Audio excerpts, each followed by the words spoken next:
नमस्कार, मैं हूं शीनम शर्मा। बहुत स्वागत है इस बुलेटिन में। आपका सबसे पहली खबर बुलंदशहर से, जहां पर ऑनलाइन गेमिंग में एक शख्स पर पड़ोसी को 35 लाख का चूना लगाने का गंभीर आरोप लगा है। आरोपी ने पड़ोसी के खाते से लगभग 35 लाख रुपए उड़ा दिए और पीड़ित की शिकायत के बाद साइबर थाना पुलिस हरकत में आई।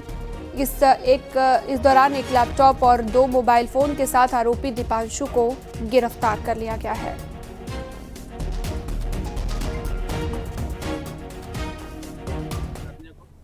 अभिनय का रहने वाला है। ये साइबर फ्रॉड की इसकी एक शिकायत मिली थी, जिसमें सुसंगत धारा में साइबर थाने में मुकदमा पंजीकृत किया गया था। ये ऑनलाइन गेम खेलने का आदी था। इसने अपने ही पड़ोसी गुंजन कुमार, इसको पहले इसने इस्लामी फाइनेंस में इसको लोन करवाया था और उसमें भीम ऐप एवं पेटीएम उसके मोबाइल में अपलोड कराए थे और इसने चोरी से उनके पासवर्ड जान लिए थे और सारा पैसा तकरीबन 35 लाख रुपए इसने अपने विभिन्न खातों में ट्रांसफ़र किया और उससे ऑनलाइन गेम खेला। तकरीबन 35 लाख का इसने साइबर फ्रॉड किया था।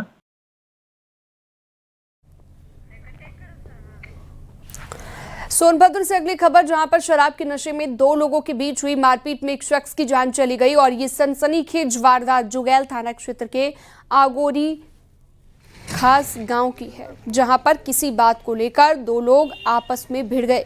सूचना के बाद पहुंची पुलिस ने आरोपी बाबूलाल बैगा को हिरासत में ले लिया है।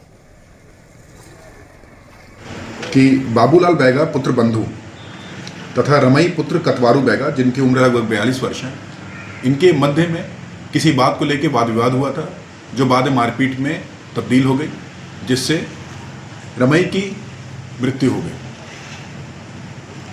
शव को कब्जे में लेके पोस्टमार्टम के लिए भेज दिया गया है। आरोपी को हिरासत में ले लिया गया है।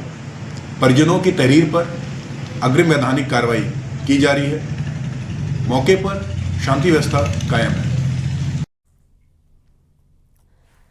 बागपत में एक सिपाही की गुंडागर्दी का वीडियो तेजी से वायरल हो रहा है। उम्र कैद की सजा सुनाई है, साथ ही स्कूल पर 10 लाख का जुर्माना भी लगाया गया है।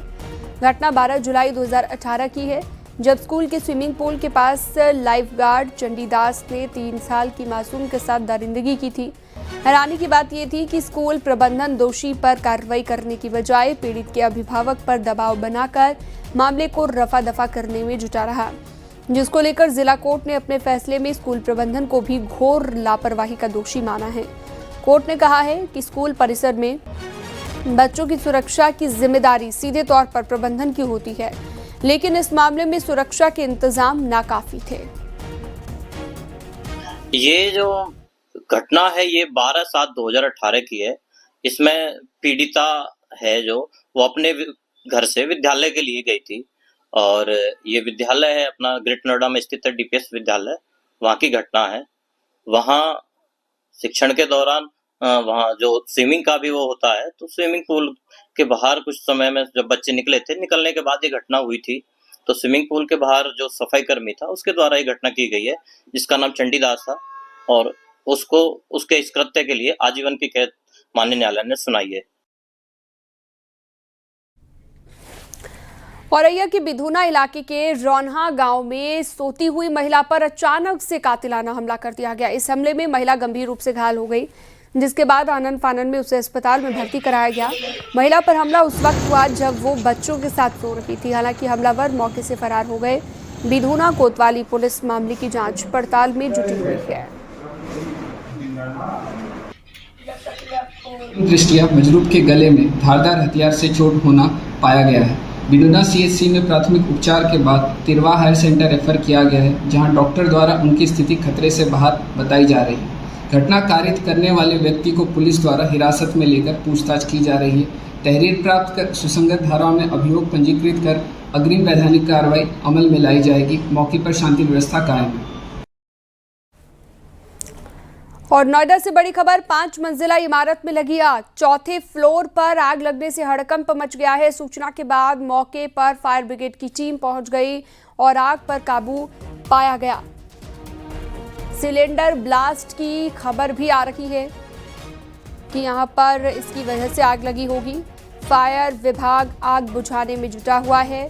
थाना सेक्टर 113 इलाके के सरफाबाद का ये मामला बताया जा रहा है। आग काफी बढ़ गई थी क्योंकि फ्लैट था, कहीं ना कहीं सूचना में विलम्ब से मिली थी। हमने 4 गाड़ियां यहाँ भेजी हैं, यहाँ आके हमने आग को पूर्णतः बुझा दिया। इसमें कोई भी इंजरी नहीं है, कोई भी जनहानि नहीं है। फंसा हुआ था? हाँ नहीं, देखिए कोई भी फंसा हुआ नहीं था। जैसे स्थानीय लोग बता रहे हैं कि हमें जो सूचना मिली थी, इन्होंने दी थी कि उस समय फ्लैट बंद था, इसलिए कोई सूचना जो है कोई फंसा हुआ नहीं है, कोई भी इंजरी नहीं। लखनऊ में पुलिस ने मादक पदार्थों के तस्कर सीता शरण तिवारी को गिरफ्तार कर लिया है। गिरफ्तार आरोपी से 2 करोड़ 12 लाख रुपए की स्मैक और हेरोइन बरामद की गई। आरोपी के मुताबिक बाराबंकी के रहने वाले एक व्यक्ति ने ये मादक पदार्थ उसे बेचने के लिए दिया था। आरोपी के मुताबिक ये मादक पदार्थ नेपाल से लाकर बाराबंकी, अयोध्या, लखनऊ और आसपास के जिलों में बेचा जाता है। एंटी नारकोटिक्स टास्क फोर्स ने अयोध्या से इनकी गिरफ्तारी की है।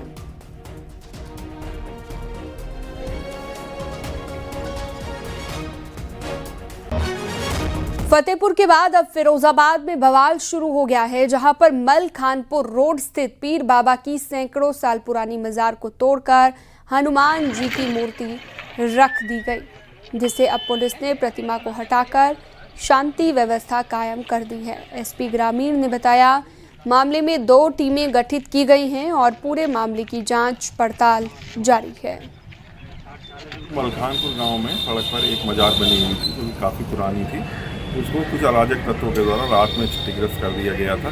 पुलिस और प्रशासन की टीम के द्वारा वहां पर पहुंच करके स्थानीय लोगों के सहयोग से उसको फिर से जो है बनवा दिया गया है और अराजक तत्वों की पहचान के लिए 2 टीमों का गठन किया गया है। मौके पर शांति है और विधिक कार्रवाई की जा रही है। फिरोजाबाद में एक मजार तोड़ने को लेकर हंगामा हो गया और लोग इस मजार पर आ गए और साथ ही यहाँ पर आके उन्होंने हंगामा किया। हालांकि पुलिस को इसकी सूचना जैसे ही मिली तो पुलिस सुगम और सरल नहीं बनाता, बल्कि व्यक्ति के जीवन की रफ्तार को भी आगे बढ़ाने का काम करता है। मैं बधाई दूंगा कि आज उत्तर प्रदेश देश के सबसे ज्यादा एक्सप्रेस देने वाले राज्यों की श्रेणी में खड़ा है। मैं माननीय मुख्यमंत्री जी को बधाई दूंगा। न केवल पूर्वांचल एक्सप्रेस पे, बल्कि हम देखें बुंदेलखंड एक्सप्रेस पे और आगरा एक्सप्रेस वे जो प्रयागराज से होकर ऊंचाहार होकर के मेरठ जा रहा है, लगभग तैयार की स्थिति में। इसके लिए भी बधाई देने का काम करूंगा। मुझे लगता है कि एक्सप्रेस वे की अभी ये श्रृंखला रुकी नहीं है। जो विजन 2047 है, तो हम कह सकते हैं कि गाजीपुर से लेकर गाजियाबाद तक कोई ऐसे रास्ते और कस्बे और जिले नहीं होंगे जो एक्सप्रेस वे से नहीं जुड़े होंगे। इस पर कल्पना के साथ सरकार बढ़ रही है और हमें पूरी उम्मीद है कि इस कल्पना के साथ जब आगे बढ़ेंगे तो न केवल किसान, न केवल व्यवसायी, न केवल उद्योगपति, बल्कि गांव में रहने वाले व्यक्ति की भी कहीं ना कहीं इकोनॉमी में ग्रोथ होगी। वो आगे बढ़ेगा और तमाम व्यवसायों में वो आगे बढ़ सकेगा। मानवर भारत जिसमें हम रहते हैं और जिस उत्तर प्रदेश की सदन में आज एक ऐतिहासिक चर्चा रखी गई है, मानवर देश और उत्तर प्रदेश का कि जो हम सबकी इकोनॉमी की रीढ़ है वो हमारा है किसान, अन्नदाता, जिसकी हम कहें तो उत्तर प्रदेश में ही लगभग 64.6% लगभग भागीदारी है। किसान अपना पूरा जीवन और पूरा सपना अपनी खेती पे देखता था। खेती बर्बाद हो जाती थी, उसका बेटी के विवाह करने का सपना टूट जाता था। खेती खराब होती थी तो बूढ़े बाप के इलाज के लिए भी संकट आता था और तमाम उसके सपने वही टूट जाते थे। मैं बधाई दूंगा उत्तर प्रदेश की सरकार कि जिस तरीके से लगातार किसानों के हित में काम करने का काम उत्तर प्रदेश की सरकार ने किया और मैं भारत सरकार को भी बहुत धन्यवाद दूंगा। पहली बार आजादी के बाद कोई एक ऐसी सरकार आई जिसने अपने बजट का एक बहुत बड़ा हिस्सा उसने इन किसानों के लिए किसान सम्मान निधि के रूप में देने का काम किया। ये एक इतिहास है और इतिहास बनकर के रहेगा, इसे कोई मिटा नहीं सकता। किसान के ऊपर दैविक आपदा आती थी, उसकी फसल नष्ट हो जाती थी। हम धन्यवाद देंगे माननीय मुख्यमंत्री जी को। 2 बार ओलावृष्टि और दैविक आपदाएं आई और जिन क्षेत्रों में आई इतने कम समय में अगर सरकार ने भुगतान करके अन्नदाताओं को राहत पहुंचाने का काम किया, इसके लिए हम सराहना करते हैं। निश्चित रूप से आज उत्तर प्रदेश का किसान फिर पैरों पर खड़ा हो गया, एक नए विजन के साथ कि उत्तर प्रदेश का अन्नदाता और किसान मजबूत होगा। आने वाले दिनों में उत्तर प्रदेश के रोजगार का मुख्य साधन जो कभी कृषि रहा करता था, जिसे लोगों ने खत्म करने का काम किया, आने वाले दिनों में उसी श्रृंखला में वो आगे बढ़ने का काम करेगा। मानवर, हमारा 6 मिनट हुआ। हाँ, ये 5 ही थे, एक ज्यादा। मानवर, अगर इस सदन में हम दुनिया के सबसे बड़े आयोजन कुंभ की अगर चर्चा न करें तो ये सदन की ये कार्रवाई पूरी नहीं मानी जाएगी। दुनिया का सबसे बड़ा आयोजन हुआ कुंभ, दुनिया का सबसे बड़ा कार्यक्रम। पूरे दुनिया के देशों ने इसकी सराहना किया, कल्पना नहीं किया था लोगों ने इतनी बड़ी संख्या, और इतनी बड़ी संख्या जब एक साथ इकट्ठा हो तो सुगमता से, सरलता से और सुरक्षा से कैसे ये व्यवस्था होगी, लोग कल्पना करते थे। लेकिन मैं बधाई दूंगा, अरे मरे और मारने वाली सब खबरें आपने ही चलाई। मैंने पिछले सदन में कहा था कितनी दुखद स्थिति है मान्यवर, जब ब्रिटेन इसकी सराहना किया, फ्रांस ने इसकी सराहना किया, ऑस्ट्रेलिया ने इसकी सराहना की, यूएस ने इसकी सराहना किया, तो हमारे ही अंदर बैठे हुए कुछ विभीषण वो कुंभ के बारे में झूठी खबरें चलाने का काम विभीषण कर रहे थे। इससे ज्यादा और कुछ नहीं हो सकता। ये तो वो देश है। हमारे एक साथी भी हिंदू की बात कर रहे थे। मैं तो सभी धर्मों का सम्मान करता हूं, लेकिन हम कहना चाहते हैं हिंदू के ग्रंथ और धर्मों को आपने पढ़ा नहीं, और जब तक आप एक को पढ़ेंगे नहीं और दूसरे से कंपैरिजन नहीं करेंगे तो कभी नहीं पाएंगे। यहां तो ये भी लिखा है कुछ, मैं नाम नहीं लेना चाहता हूं, हत्या करो, मारो और काटो, आपको बड़ी उपलब्धि मिलेगी। हिंदू के किसी पुराण ग्रंथ, गीता, रामायण, रामचरितमानस में दिखा दीजिए हिंदू से बड़ा सायुर, हिंदू से बड़ा उदारता, और हिंदू ये एक ऐसा धर्म है जिसने सबको साथ लेकर के चलने का काम किया। हमारे एक साथी अम्बेडकर जी की बात कर रहे थे। हम सब अम्बेडकर जी के संविधान और अम्बेडकर जी के प्रति नतमस्तक रहते हैं। आधी अधूरी बात बाकी आपने अम्बेडकर जी की बात नहीं पढ़ी। अम्बेडकर जी ने क्या कहा? अम्बेडकर जी ने कहा हिंदू एक ऐसा धर्म है जो सौहार्दता और मानवीय दृष्टिकोण से ओतप्रोत है। आपने तो अपने हिसाब से उसको दृष्टांत दे दिया। अरे पढ़ना है तो पूरा पढ़िए ना अम्बेडकर जी को। और आप आज उन लोगों को अपमान कर रहे हैं, कांवड़ियों का अपमान कर रहे हैं, कांवड़ियों के बारे में अशब्द बोल रहे हैं। भारत की संस्कृति, मान्यवर एक सेकंड में खत्म कर रहा हूं, भारत की संस्कृति और भारत की सभ्यता और संस्कार बड़ा विराट है। दुनिया में इसलिए नहीं हमारी पहचान है कि हम कोई बहुत शक्तिशाली आर्थिक रूप से संपन्न देश है। हमारी विराट संस्कृति, हमारी सभ्यता, यही भारत की पहचान है। वो कांवड़िया भी भारत के संस्कार है, सभ्यता है, उनकी पहचान दुनिया की कोई ताकत नहीं खत्म कर सकता। उनका अगर अपमान करोगे तो भारत का अपमान करने जा रहे हो। इसलिए मैं आज की इस 24 घंटे का जो सदन रखा है, मैं उसके लिए आपको आभार प्रकट करता हूँ, नेता सदन को भी आभार प्रकट करता हूँ, अपने इन भाइयों का भी अपमान का भी मैं अपमान नहीं कर रहा हूँ, इनका भी मैं सम्मान करता हूँ, इनका भी सम्मान करता हूँ, इनका भी आभार प्रकट करता हूँ। आपका सम्मान कर रहे हैं, इनका भी सम्मान करता हूँ। बहुत बहुत आभार, बहुत बहुत धन्यवाद। कुछ पुरानी बातें याद रही होंगी तभी ये शब्द निकल गया। अरे कोई पुरानी बात होगी तभी कुछ बोला होगा, उसमें मैं नहीं बोल सकता। आपस की आप दोनों की बात है। श्री दुर्गा प्रसाद। आगरा में पुलिस और बदमाशों के बीच मुठभेड़ हुई। पुलिस ने एनकाउंटर में 3 बदमाशों को गिरफ्तार किया, जिसमें एक बदमाश के पैर में गोली लगी। बदमाशों ने लूट की वारदात को अंजाम दिया। बदमाशों के कब्जे से तमंचा, कारतूस, खोखा और मोबाइल बरामद किया गया है। एक ऑटो दिखाई दिया आता हुआ, जिसको रोकने का इशारा किया गया, जिसपे ऑटो पुराने रास्ते की ओर, जो कच्चा रास्ता उधर की ओर भागा और पुलिस टीम पे फायर किया गया। उस फायर के आत्मरक्षा पुलिस टीम द्वारा फायर किया गया, जिसमें एक जो अभियुक्त था ऑटो में, उसको गोली लगी। पास जा करके जब उसे गिरफ्तार किया गया तथा उससे पूछताछ की गई तो उसने अपना नाम इमरान बताया तथा 12 अगस्त को की गई घटना को स्वीकार किया गया।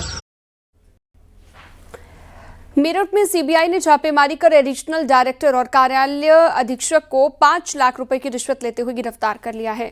आरोप यह है कि अस्पताल को CGHS के पैनल में शामिल रखने के लिए 50 लाख रुपए की रिश्वत मांगी गई थी, जिसके बाद सीबीआई ने कार्रवाई की है।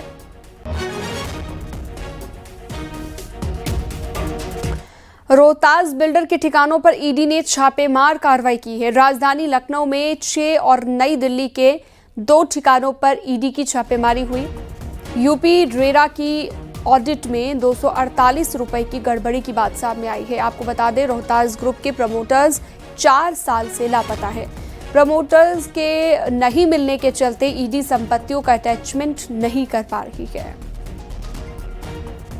में real estate company Rohtas builders पर ईडी की बड़ी कार्रवाई हुई है। ईडी ने लखनऊ के 6 और नई दिल्ली के 2 ठिकानों पर छापेमारी की है। हम इस वक्त लखनऊ के मदन मोहन मालवीय मार्ग पर मौजूद हैं, जहां पर इस घर में ईडी की छापेमारी अभी जारी है।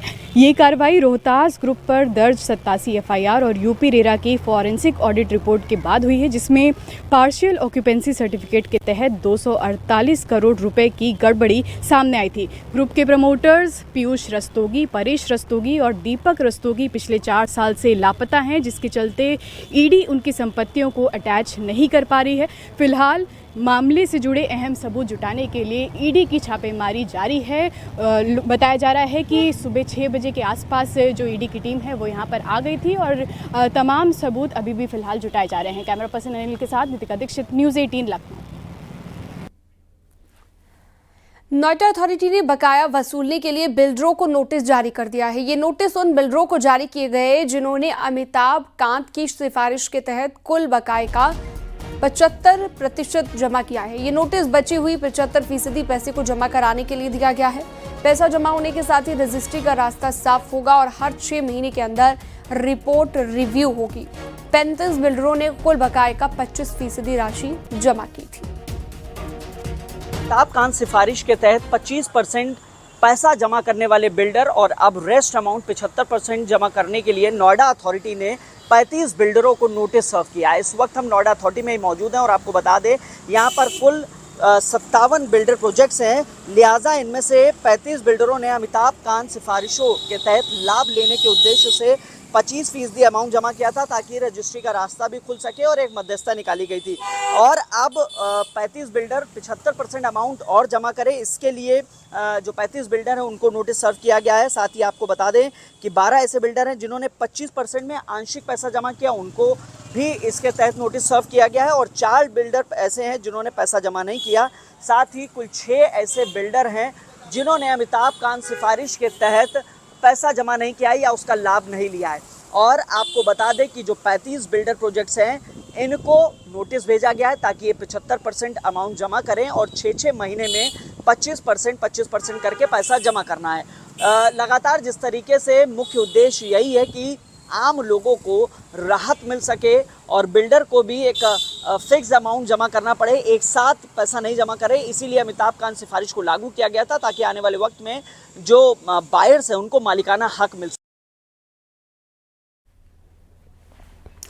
कानपुर में गंगा नदी चेतावनी बिंदु को पार कर चुकी है। पिछले कई दिनों से गंगा का पानी लगातार बढ़ रहा है, घट रहा है। गंगा बैराज में पानी का जलस्तर 114 सेंटीमीटर को पार कर गया है। लगातार नरौरा बांध हरिद्वार से लाखों क्यूसेक पानी छोड़ रहा है और पानी का जलस्तर बढ़ने के कारण कई गांव बाढ़ की चपेट में हैं। गंगा का जलस्तर दिन पर दिन बढ़ता जा रहा है और अगर गंगा के जलस्तर की बात की जाए तो बीते 48 घंटे में या पिछले 48 घंटे में जहां एक और ये चेतावनी बिंदु से कुछ दूर था, मगर अब इसने खतरे के बिंदु को भी पार कर दिया। देखिए 114.20 तक पहुंच चुका है। यानी अगर खतरे की बात की जाए तो 114 पे गंगा थी और अब 114.20 और ये धीरे धीरे करके देखिए बढ़ता जा रहा है। और इस बार सबसे ज्यादा डिस्चार्ज हुआ है, 3,50,280 क्यूसेक पानी छोड़ा गया है और लगातार ये फ्लो बढ़ता जा रहा है और अधिकारियों के लिए परेशानी भी बढ़ती जा रही है, क्योंकि जिस प्रकार से गंगा का जलस्तर बढ़ रहा है, लोग को ये चेताया जा रहा है कि अब वो सुरक्षित स्थानों की तरफ बढ़ें और अधिकारियों से संपर्क स्थापित करें। वहीं इरिगेशन डिपार्टमेंट ने वीडियो फोटोग्राफी भी शुरुआत की है, क्योंकि ये बढ़ता गंगा का जलस्तर अधिकारियों के लिए परेशानी का सबब बनती जा रही है। और 48 घंटे में जिस प्रकार से गंगा का ये जलस्तर बढ़ा है, ऐसा माना जा रहा है कि आने वाले 24 घंटे में जलस्तर और बढ़ेगा और परेशानियां भी। आशीष पांडे के साथ अमित गंजू, न्यूज़ 18, गंगा बैराज, कानपुर। आगे बढ़ते हैं और अगली खबर कानपुर से, जहां पर गंगा नदी चेतावनी बिंदु को पार कर चुकी है और पिछले कई दिनों से गंगा का पानी लगातार यहां पर बढ़ रहा है। आपको बता दें कि गंगा का जलस्तर लगातार बढ़ रहा है, घट रहा है। लगातार फ्लक्चुएट हो रहा है। गंगा बैराज में पानी का जलस्तर 114 सेंटीमीटर को पार कर गया है और लगातार नरौरा बांध हरिद्वार से लाखों क्यूसेक पानी छोड़ा जा रहा है। पानी का जलस्तर बढ़ने के कारण कई गांव बाढ़ की चपेट में आ गए हैं। हम पुलिस अधीक्षक कार्यालय के पास मौजूद हैं और यहाँ आप देख सकते हैं किस तरह से लोग अपने आप को बचाते हुए बाहर निकल रहे हैं। यहाँ तक कि इस जल जमाव को पानी निकालने के लिए लगातार साधन तो लगाए गए हैं, लेकिन मूसलाधार बारिश के कारण जल जमाव उसी तरह का पड़ा हुआ है। फरियादियों की फरियाद सुनी जा रही है तो वो भी पुलिस लाइन में। बलिया से रत्नेश सिंह, न्यूज़ 18। और रुकते एक